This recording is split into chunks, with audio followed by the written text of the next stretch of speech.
കുടുംബജീവിതത്തിൽ ഒരു പ്രശ്നം ഉണ്ടായാൽ എന്താണ് ചെയ്യേണ്ടത്? പ്രശ്നം ഉണ്ടാവുക എന്നുള്ളത് സ്വാഭാവികമാണ്.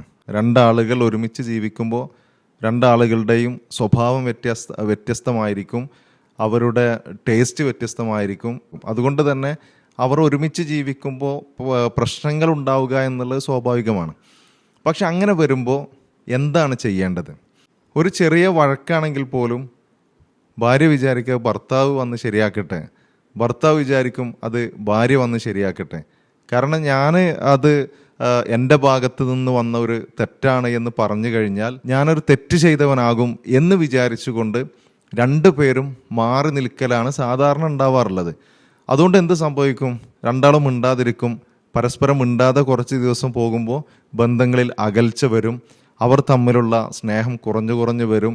പിന്നെ അതിൻ്റെ പേരിൽ വലിയ വലിയ പ്രശ്നങ്ങൾ ഉണ്ടാകും.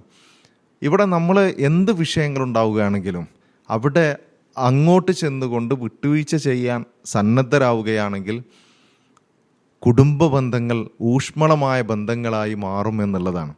അതുകൊണ്ട് ഒരിക്കലും ഒരു കുറവ് വിചാരിക്കേണ്ടത് ആവശ്യമില്ല. നബി സല്ലല്ലാഹു അലൈഹി വസല്ലം പറഞ്ഞത് വമാ സാദല്ലാഹു അബ്ദൻ ബി അഫ്വിൻ ഇല്ലാ ഇസ്സ. ഒരാൾ വിട്ടുവീഴ്ച ചെയ്യുന്നതിലൂടെ അയാളുടെ ഇസ്സത്ത്, പ്രതാപം വർദ്ധിക്കുക മാത്രമാണ് ചെയ്യുന്നത്. അതുകൊണ്ട് എന്ത് പ്രശ്നങ്ങൾ ഉണ്ടാകുമ്പോഴും അത് രമ്യമായി പരിഹരിക്കുവാൻ, എന്ത് വിട്ടുവീഴ്ചയ്ക്കും നമ്മൾ തയ്യാറാവുകയാണെങ്കിൽ എന്നും നല്ല ബന്ധങ്ങളെ സൂക്ഷിക്കുവാൻ നമുക്ക് സാധിക്കും.